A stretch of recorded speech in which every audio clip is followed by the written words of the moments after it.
محمد نبينا بنور هدينا من مكة حبيبي نور سطاع المدينة. السلام عليكم ورحمة الله وبركاته. إن الحمد لله نستعينه ونستغفره ونؤمن به ونتوكل عليه ونعوذ به من شرور أنفسنا ومن سيئات أعمالنا. من يهده الله فلا مضل له ومن يضلله فلا هادي له. أشهد أن لا إله إلا الله وحده لا شريك له وأشهد أن سيدنا ومولانا وحبيبنا محمدا عبده ورسوله. اللهم صل وسلم وبارك على سيدنا محمد وعلى آله وأصحابه والتابعين لهم بإحسان إلى يوم الدين. أما بعد، فقد قال الله تعالى في كتابه الكريم: إن الذين قالوا ربنا الله ثم استقاموا تتنزل عليهم الملائكة ألا تخافوا ولا تحزنوا وأبشروا بالجنة التي كنتم توعدون. نحن أولياؤكم في الحياة الدنيا وفي الآخرة ولكم فيها ما تشتهي أنفسكم ولكم فيها ما تدعون. Para hadirin jamaah subuh yang dimuliakan oleh Allah Subhanahu wa taala. Pada pagi hari ini, bagaimana kita perbarui kegembiraan kita, kita tingkatkan lagi syukur kita terhadap Allah Subhanahu wa taala karena nikmatnya yang begitu besar, yaitu diutusnya yang mulia baginda Nabi Muhammad sallallahu alaihi wasallam kepada kita. Qul bi fadlillahi wa bi rahmatihi فَبِذَلِكَ فَلْيَفْرَحُوا هُوَ خَيْرٌ مِّمَّا يَجْمَعُونَ. Katakanlah, dengan anugerah Allah dan rahmatnya hendaklah kita bergembira. Huwa khairum mimma yajma'un. Anugerah Allah dan rahmatnya ini lebih baik daripada perkara yang dikumpulkan oleh orang-orang kafir. Allah Subhanahu wa taala memerintahkan kita untuk bergembira ketika datangnya rahmat, datangnya kebaikan dari Allah Subhanahu wa taala. Dan tidak ada rahmat, tidak ada kebaikan yang lebih besar melebihi diutusnya yang mulia baginda Nabi Muhammad sallallahu alaihi wasallam. Karena seluruh kebaikan dunia, kebaikan akhirat, wujudnya Lailatul Qadar, wujudnya hari Arafah, wujudnya bulan Ramadan, wujudnya Isra Mi'raj, semua kebaikan yang Allah berikan kepada kita ini sumbernya adalah yang mulia baginda Nabi Muhammad sallallahu alaihi wasallam. Hadirin yang dimuliakan oleh Allah Subhanahu wa taala, maka nikmat diutusnya Nabi Muhammad adalah nikmat yang terbesar, nikmat yang paling utama, sumbernya segala nikmat. Karena kita ini dijadikan oleh Allah Subhanahu wa taala menjadi umat Muhammad ini, maka amalan kita ini dikit saja pahalanya berlipat-lipat ganda. Umurnya sedikit tapi pahalanya begitu banyak. Rasulullah sallallahu alaihi wasallam bersabda, man hafadha ala arba'a raka'atin qabla al-'asr harramallahu 'alan nar, harramallahu badanahu 'alan nar. Barang siapa yang istiqamah salat 4 rakaat qabliyah asar, maka Allah akan menjaga dirinya diharamkan, tubuhnya tidak akan disentuh oleh api neraka. Ini fadilahnya umat Muhammad. 4 rakaat saja ini sudah bisa menyelamatkan dirinya dari api neraka. Hadirin yang dimuliakan oleh Allah Subhanahu wa taala. Kalau kita ini makan, setelah makan kita berdoa, alhamdulillahilladzi at'amani hadzal ta'am wa saqanihi min ghairi haulin minni wala quwwah. Barang siapa yang berdoa setelah makan seperti itu, Nabi mengatakan ghufira lahu ma taqaddama min dzambihi wa ma ta'akhkhar. Dosa yang lalu, dosa yang akan datang semua dihapus oleh Allah Subhanahu wa taala. Semakin banyak, semakin sehari makan 2 kali, maka sehari dihapus dosanya 2 kali. Habis makan bukan tambah dosa, habis makan bersih dosanya. Orang yang memakai baju kemudian dia mengatakan alhamdulillahilladzi kasani min ghairi haulin minni wala quwwah. Nabi mengatakan ghufira lahu ma taqaddama min dzambihi. Dosa yang telah lalu diampuni semua oleh Allah. Kalau memakai bajunya sehari 5 kali bagaimana? Maka dia seperti bayi yang sedang baru dilahirkan oleh ibunya. Inilah fadilahnya umat Muhammad seperti ini. Yang mulia baginda Nabi Muhammad sallallahu alaihi wasallam, beliau mengatakan man awa ala firashihi tahiran yadhkurullaha ta'ala hatta yudrikahan nu'as lam yanqalib sa'atan minal lail yas'alullaha khairan min khairid dunya wal akhirah illa a'tahu Allahu iyyah. Barang siapa yang datang ke tempat tidurnya dalam keadaan suci, kemudian dia zikir Allah, Allah, subhanallah sampai dia tertidur. Ketika malam hari badan dia berbolak-balik bangun, Nabi mengatakan tidaklah dia meminta kepada Allah permintaan apapun kecuali Allah akan mengkabulkannya. Tidur, bangun malam, doa langsung dikabulkan oleh Allah Subhanahu wa taala. Inilah fadilah yang Allah berikan untuk umat Muhammad ini. Hadirin yang muliakan Allah Subhanahu wa taala, Nabi sallallahu alaihi wasallam mengatakan man shallad duha wa shama 3 ayyam min kulli syahr wa lam yatrukil witra fi safarin wa hadarin fi safarin wala hadarin illa kutiba lahu ajru syahid. Barang siapa yang istiqomah salat duha, istiqomah puasa 3 hari setiap bulan, tidak pernah meninggalkan witir baik di rumah ataupun dalam keadaan safar, Allah akan menulis untuk dia seakan-akan dia ini mati dalam peperangan, mati syahid. Inilah keutamaan yang Allah berikan kepada umat Muhammad sallallahu alaihi wasallam. Salat 2 rakaat, wudu dengan sempurna, kemudian salat 2 rakaat, maka Nabi mengatakan wajibat lahul jannah, wajib bagi dia surga. Bahkan orang yang menjawab azan Allahumma rabb hadhihi ad-da'wati at-tammah was-salatil qa'imah آتي سيدنا محمد الوسيلة والفضيلة وابعثه مقاما محمودا التي وعدته. Nabi mengatakan wajabat lahu syafaati yaumal qiyamah. Nanti pada hari kiamat, ketika hari kegentingan, nanti akan saya syafaati, pasti akan saya syafaati. Hadirin bukan Allah Subhanahu wa taala, begitu banyak nikmat-nikmat yang Allah berikan kepada kita disebabkan yang mulia baginda Nabi Muhammad sallallahu alaihi wasallam. Dan yang terbesar nikmat yang sebabnya Rasulullah itu nikmat iman dan nikmat Islam ini. Orang yang iman disiapkan oleh Allah istana-istana dari emas, dari intan. Nabi mengatakan nanti di surga ada istana yang terbuat dari batu lu'lu'. Di dalamnya ada 70 ruangan yang terbuat dari batu yakut yang berwarna merah.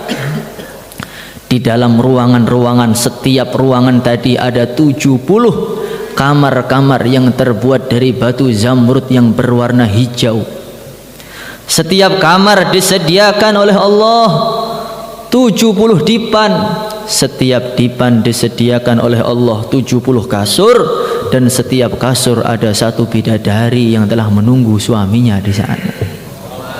Hadirin yang dimuliakan oleh Allah Subhanahu wa taala, yang mana Nabi katakan seumpama bidadari surga ini meludah di 7 lautan dunia, lakanat tilkal awkhur ahla minal asal, maka 7 lautan tadi akan lebih manis daripada manisnya madu.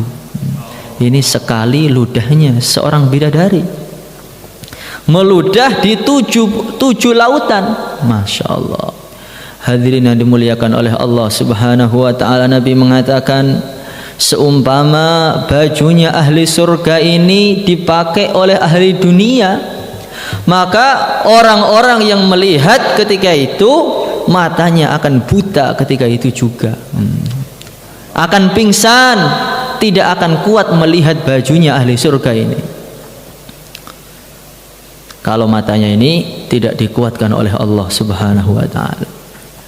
Hadirin dimulakan Allah Subhanahu wa ta'ala, di surga dialirkan sungai-sungai dari madu, dari susu, yang mana di pinggir sungai-sungai tadi disediakan kursi-kursi sofa. Ada satu tenda yang terbuat dari batu berwarna putih, di dalamnya telah digelar permadani warna hijau, warna merah.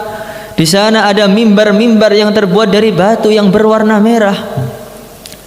Tengah-tengah ahli surga ini sedang bergembira, tiba-tiba datang sinar yang begitu terang sekali sampai seluruh pintu surga ini terang benderang. Maka ahli surga ini langsung semua tersungkur sujud semuanya. Mereka mengira sinar ini dari Allah Subhanahu wa ta'ala. Maka tiba-tiba terdengar suara tanpa rupa, wahai ahli surga, sinar yang kamu kira sinar dari aku itu bukanlah dari aku. Sinar tadi adalah sinar yang keluar dari mulutnya seorang bidadari yang sedang tersenyum di depan suaminya. Maka Sayyidina Sufyan Ats-Tsauri beliau mengatakan, sebenarnya saya ini mau ngurangi sedikit amal saya itu.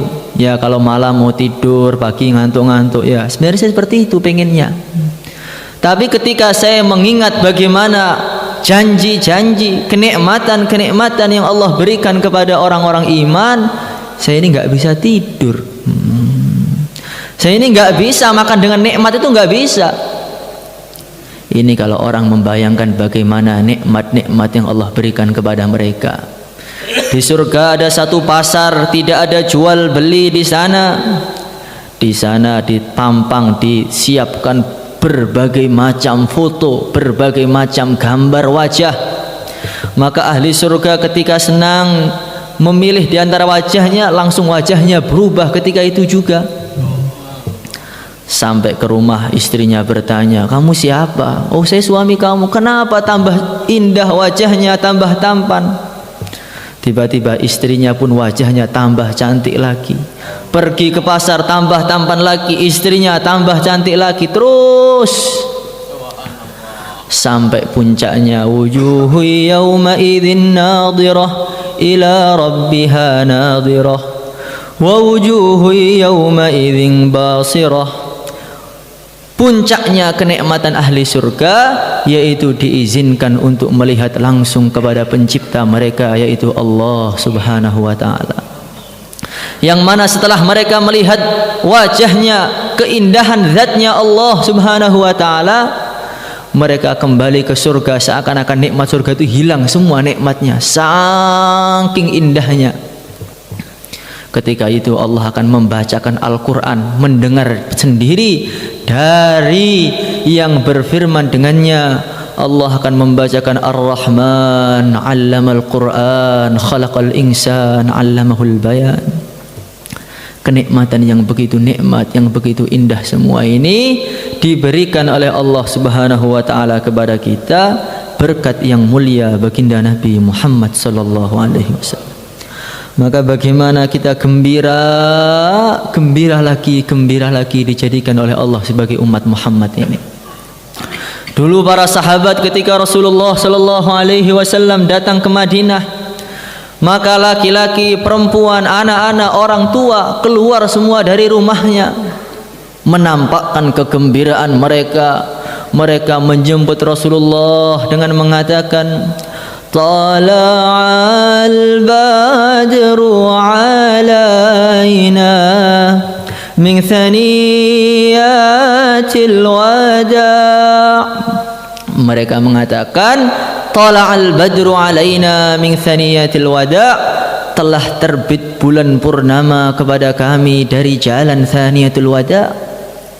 Saking indahnya wajah Nabi, tampannya Rasulullah, keistimewaan tubuh beliau, sampai sahabat itu mengatakan, Tala'al badru, telah terbit bulan purnama. Kalau orang-orang ketika melihat wajahnya Nabi Yusuf, falamma ra'aynahu akbarnahu wa qatta'na aydiyahun wa qulna hasya lillahi ma hadha bashara in hadha illa malakun karim. Kalau orang-orang ketika melihat wajahnya Nabi Yusuf, mereka tanpa sengaja memotong tangan-tangan mereka. Saking tampannya mereka mengatakan, ma hadza basyara, ini bukan manusia ini, in hadza illa malakun karim, ini malaikat ini. Tanpa sengaja mereka memotong tangan-tangan mereka. Tapi kalau orang melihat Rasulullah, bukan tanpa sengaja memotong tangan mereka, tapi mereka penuh semangat, penuh kegembiraan, penuh kecintaan, bukan memotong tangannya, tapi mengorbankan leher-leher mereka demi yang mulia baginda Nabi Muhammad sallallahu alaihi wasallam. Mereka mengatakan, saya lebih senang tubuh saya dicincang-cincang, leher saya dipotong, daripada Rasulullah sallallahu alaihi wasallam terkena duri, kata mereka. Ketika perjuangan Uhud, perang Uhud, seluruh anak panah mengarah kepada Rasulullah ketika itu. Maka tampaklah bagaimana kecintaan para sahabat. Ada yang mengorbankan punggung mereka demi Rasulullah, sehingga punggungnya penuh dengan anak panah. Ada yang mengorbankan dada mereka untuk Rasulullah, sehingga dadanya penuh anak panah. Bahkan ada yang mengorbankan matanya untuk Rasulullah, sehingga matanya ini keluar sampai ke pipinya.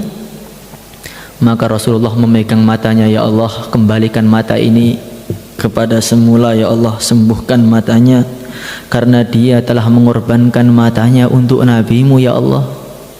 Maka langsung sembuh total. Sahabat tadi mengatakan, sampai saya ini bingung, mata yang sakit itu mata yang kanan atau mata yang kiri.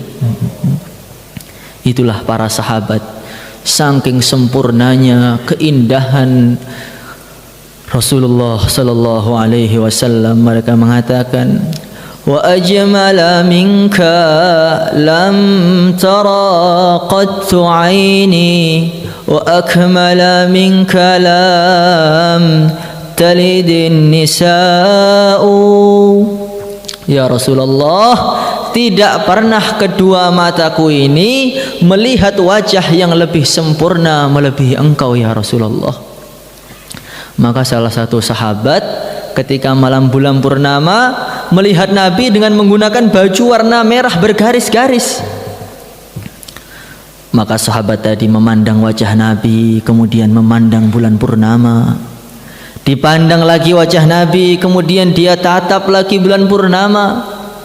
Kemudian dia mengatakan, ternyata bulan purnama yang begitu indah ini tidak sebanding bila dibandingkan dengan keindahan yang mulia baginda Nabi Muhammad sallallahu alaihi wasallam. Kalau beliau berjalan, maka batu-batu, hewan-hewan mengatakan, as-salatu wassalamu alaika ya Rasulullah, as-salatu wassalamu alaika ya Habiballah. Kalau beliau masuk dalam satu rumah yang aslinya gulab gulita, kullu baitin anta sakinuhu laisa muhtajan ila suruji. Rumah yang aslinya gelap gulita, ketika Nabi masuk ke dalamnya menjadi terang benderang, tidak butuh kepada lampu lagi, bahkan beliau lebih terang daripada segala lampu yang ada di muka bumi ini. Wa maridin anta aiduhu qad atahu Allahu bil faraji. Kalau ada orang sakit sangat parah, sakit di atas kesakitan, diliputi oleh kesakitan, kalau Nabi datang maka seluruh sakit tadi hilang, gak ada rasanya lagi. Saking nur Rasulullah, nur kenabian. Wa zamanin anta hakimuhu zalama fihi minal iwaji. Kalau ada satu zaman kok pimpinannya Rasulullah, sudah jelas sejahtera semuanya. Di mana-mana ada korupsi, di mana-mana ada pembunuhan, ada perampokan. Ini karena apa? Karena pimpinannya bukan Rasulullah. Hadirin yang dimuliakan oleh Allah Subhanahu wa taala, akhlak beliau begitu sempurna. Sampai ketika beliau menjelang wafat, beliau kumpulkan sahabat-sahabatnya ini. Beliau mengatakan, wahai sahabat-sahabatku, siapa di antara kalian yang merasa pernah saya sakiti? Siapa di antara kalian yang pernah saya ambil haknya? Siapa di antara kalian yang tidak saya tunaikan haknya? Hendaklah membalas sekarang juga, kata Rasulullah. Maka sahabat ketika itu terdiam semua, karena mereka merasa Rasulullah orang yang paling sempurna, sudah menunaikan haknya semuanya. Maka tiba-tiba ada satu sahabat angkat tangan, ya Rasulullah, dulu dalam suatu peperangan engkau pernah memukul saya ya Rasulullah. Padahal sahabat ini dipukul karena dia salah dan Rasulullah tidak sengaja. Maka Nabi mengatakan, silahkan membalas sekarang juga. Pimpinan para nabi, pimpinan para rasul, yang dikatakan dalam satu hadis yang maknanya sahih, laulaka ya Muhammad ma khalaqtul aflaq. Kalau bukan karena engkau wahai Muhammad, tentu tidak akan saya ciptakan alam semesta ini. Wujudnya surga, wujudnya neraka, 7 petala langit, 7 lapis bumi, wujudnya bulan, bintang, semua ini karena hanya untuk memuliakan Rasulullah sallallahu alaihi wasallam. Tapi begitu tinggi akhlaknya, beliau mengatakan, sudah balas sekarang juga. Maka sahabat-sahabat yang lain berdiri, ya Rasulullah, kami saja siap diapakan, siap dibunuh, siap dipenggal lehernya, siap, asalkan jangan engkau yang terluka ya Rasulullah. Nabi mengatakan, tidak, yang berbuat saya, yang dibalas harus saya. Saya tidak mau punya masalah dengan sahabatku ketika di akhirat nanti. Maka sahabat tadi mengatakan, ya Rasulullah, dulu ketika engkau memukul saya ini dalam keadaan tidak memakai baju. Engkau sekarang menggunakan baju, saya ingin baju engkau dilepas.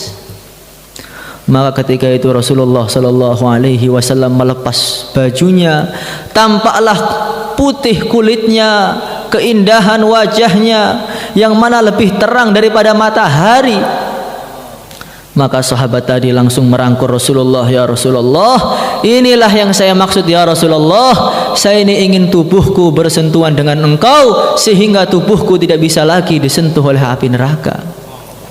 Hadirin yang dimuliakan oleh Allah Subhanahu wa taala, inilah bagaimana ketinggian akhlak Rasulullah sallallahu alaihi wasallam. Sayang beliau kepada umatnya juga begitu sempurna. Beliau dilempari batu sampai berdarah, diusir di Taif. Beliau tidak menggerutu, tidak mencaci maki umatnya.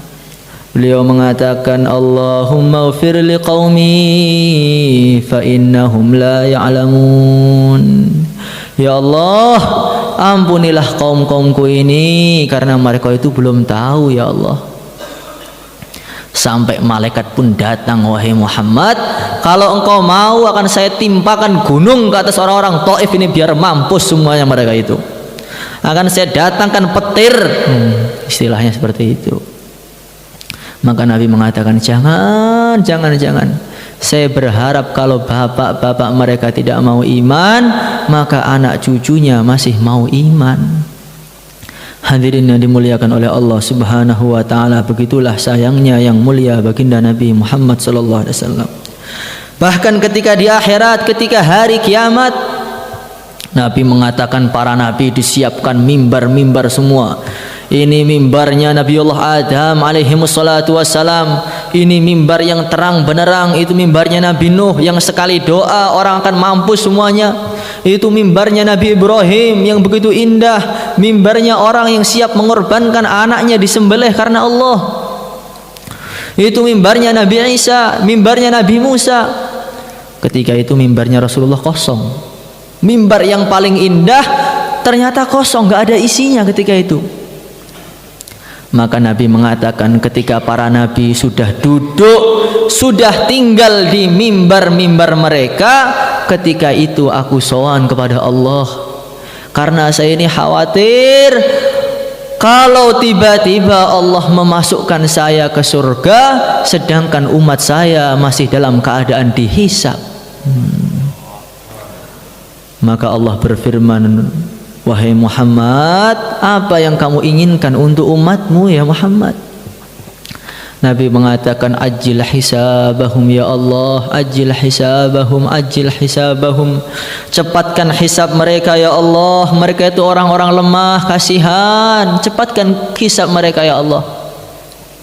Maka Nabi mengatakan, tidak henti-hentinya saya mensyafaati sampai malaikat penjaga neraka mengatakan, ya Muhammad, ma taraktun nar fi ummatika min baqiyatin, ma taraktun nar li ghadabi rabbika fi ummatika min baqiyatin. Wahai Muhammad, karena saya ini khawatir Tuhanmu murka kepada aku, tidak saya sisakan sedikit pun dari umatmu yang tinggal di neraka. Sudah saya keluarkan semuanya.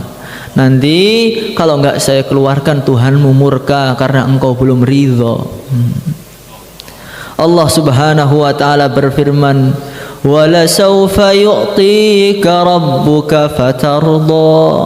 Allah berjanji akan memberi Rasulullah sallallahu alaihi wasallam sampai Nabi puas. Dan Nabi tidak akan puas kalau masih ada umatnya di neraka yang iman, yang Islam. Maka saking sayangnya Nabi di dunia, di akhirat, maka para sahabat itu setiap hari yang dipikiran Rasulullah terus. Dalam satu peperangan, seorang wanita ini datang menjemput pasukan yang perang datang. Dia mengatakan, bagaimana keadaan Rasulullah? Katanya. Orang-orang mengatakan, bapak kamu telah mati dalam peperangan. Bagaimana keadaan Rasulullah? Suami kamu telah wafat dalam peperangan, katanya. Bagaimana keadaan Rasulullah? Anak kamu telah syahid dalam peperangan. Dia mengulang lagi, bagaimana keadaan Rasulullah? Rasulullah tidak apa-apa. Semua musibah asalkan Nabi tidak apa-apa, kecil semuanya. Ini sayangnya para sahabat kepada Nabi Muhammad sallallahu alaihi wasallam. Sampai datang satu sahabat, wajahnya pucat, tubuhnya kurus, tampak lemah. Namanya Thu'ban. Nabi mengatakan, amaradun anta am asabaka waja'un ya Thu'ban? Kamu itu sedang sakit atau bagaimana, atau kurang sehat atau bagaimana? Sayyidina Thu'ban mengatakan, kullu dzalika lam yakun ya Rasulullah, ghaira anni uhibbuk. Saya ini bukan sakit ya, bukan enggak sehat juga ya Rasulullah. Hanya saja saya ini cinta dengan engkau ya Rasulullah. Saya ini duduk dengan anak saya di rumah, bercanda dengan mereka, ngobrol dengan istriku, tapi yang terbayang wajahmu terus ya Rasulullah. Tidak akan sembuh kecuali saya datang ke majlis-majlis engkau ya Rasulullah. Tapi yang bikin saya kepikiran tuh satu, ya Rasulullah, katanya. Engkau itu pimpinan para nabi, pimpinan para rasul, pimpinan seluruh manusia. Engkau pasti akan tinggal di surga yang paling tinggi, sedangkan saya akan tinggal di surga yang paling bawah. Ya Rasulullah, itulah yang menjadi pikiran saya. Apa arti istana dari emas, dari intan, dari yakut, dari zamrud, dari safir? Apa arti 2.500.000 bidadari kalau saya tidak bisa melihat wajahmu di surga, ya Rasulullah? Semua kenikmatan tampak hampa semua tanpa melihat kenikmatan yang begitu tinggi, yaitu bisa berjumpa dengan engkau, ya Rasulullah. Maka tiba-tiba ars itu bergetar ketika itu. Datanglah Jibril dari langit turun ke bumi membawa satu ayat, wa may yuti'illaha war rasul faulaika ma'al ladzina an'ama Allahu 'alaihim minan nabiyyin was-siddiqin wasyuhada'i was-salihin wa hasuna ulaika rafiqa. Barang siapa yang taat kepada Allah dan Rasulnya, maka mereka akan dikumpulkan bersama para nabi, para rasul, siddiqin, syuhada, salihin di surga sana. Itulah kecintaan para sahabat. Maka Sayyidina Anas mengatakan, tidak ada perkara yang lebih menggembirakan kepada saya melebihi sabda Nabi, innaka ma'amman ahbabta, engkau akan dikumpulkan bersama dengan engkau orang yang engkau cintai. Dan saya ini cinta Nabi, cinta Sayyidina Abu Bakar, cinta Sayyidina Umar, maka saya berharap dikumpulkan bersama mereka walaupun amal-amalku tidak setingkat dengan mereka. Para hadirin yang dimuliakan oleh Allah Subhanahu wa taala, maka bagaimana kita tambah kegembiraan lagi, perbarui kegembiraan lagi, kecintaan kita kepada Rasulullah sebagaimana dulu para sahabat, bukan hanya cinta Nabi tapi juga cinta dengan usaha Rasulullah. Wajaba syukru alaina mada'a lillahi da. Wajib kita syukuran selagi masih ada orang dakwah. Ini syairnya para sahabat 1400 tahun yang lalu. Wajib kita bersyukur selagi masih ada orang yang mengajak kepada agama. Gembira dengan Nabi, gembira dengan usaha Rabi. Bukan hanya itu saja. Ayyuhal mab'utsu fina ji'ta bil amril muta'. Ya Rasulullah, engkau perintahkan kami apa saja, kami siap berangkat sekarang juga. Cinta Nabi, cinta usaha Nabi, ditaskil kapanpun siap berangkat, tidak peduli bagaimana keadaannya. Pengantin baru malam pertama, ya khairallah hirkabi, masih pengantin baru malam pertama terdengar taskilan dari Masjid Nabawi, wahai pasukan Allah, berangkatlah, ditinggalkan istrinya, jihad sampai mati fisabilillah. Itulah sikapnya para sahabat. Maka bukan hanya cinta Nabi, tapi meneruskan perjuangan Nabi sehingga kita mendapat doanya Nabi, rahimallahu khulafai alladzina yuballighuna anni, semoga Allah merahmati penerus-penerusku, orang yang selalu menyampaikan agama dari aku. Kalau orang sudah dapat doanya Nabi, beres seluruh masalahnya. Maka kita berdiri dengan niat agar kita ini bisa membuat Rasulullah tersenyum di kuburan beliau. Nabi gembira, Nabi mengatakan, memang umatku yang ada di Temboro itu selalu menggembirakan aku. Sehingga ditunggu di padang mahsyar, kita akan diberi minum dari tangannya yang mulia baginda Nabi Muhammad sallallahu alaihi wasallam. Ditunggu di telaga Kautsar sana, ana faratukum alal haud, kita akan diberi air yang lebih manis daripada madu, lebih putih daripada susu. Setelah minum tidak akan haus selama-lamanya. Tapi kalau kita enggak mau dakwah, khawatir Nabi tidak lagi ingat kepada kita. Maka yang siap 4 bulan 40 hari silahkan berdiri mencatat namanya. Oke, berangkat dari ini silakan ke selatan. Kampung masa. Man mata wa lam yaghzu wa lam yuhaddits nafsahu mata ala syu'batin minan nifaq, katanya. Barang siapa yang tidak berjuang dan tidak niat berjuang, dia mati dalam keadaan ada nifak di dalam hati dia. Maka semua insyaallah niat. Wassalamualaikum warahmatullahi wabarakatuh.